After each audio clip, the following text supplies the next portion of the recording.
नमस्कार, आपण पाहत आहात सतर्कणी न्यूज।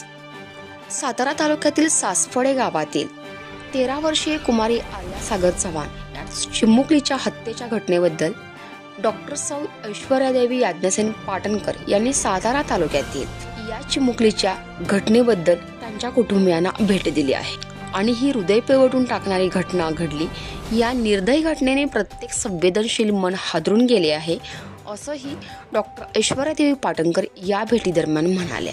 यावेळी आर्याच्या कुटुंबाची व्यथा ऐकून घेत त्यांच्या डोळ्यातील अश्रूंमध्ये असहाय्यतेचा आणि अन्यायाचा वेदनादायक आक्रोश पाहिला आणि त्या निरागस जीवावर ओढवलेला हा क्रूर प्रसंग कधीच विसरणार नाहीत, असे देखील स्पष्ट मत डॉक्टर ऐश्वर्यादेवी पाटणकर यांनी व्यक्त केले। आर्या ही केवळ एका घराची मुलगी नव्हती, तर ती आपल्या समाजाची देखील मुलगी आहे आणि आर्याला न्याय मिळेपर्यंत आपण सर्वांनी एकजुटीने आवाज उठवलाच पाहिजे, हीच तिला खरी श्रद्धांजली ठरेल, असंही मत डॉक्टर सौ ऐश्वर्यादेवी पाटणकर यांनी यावेळी व्यक्त केले। यावेळी विभागातील मान्यवर महिला पदाधिकारी, कार्यकर्त्या, भगिनी व ग्रामस्थ मोठ्या संख्येने उपस्थित होते।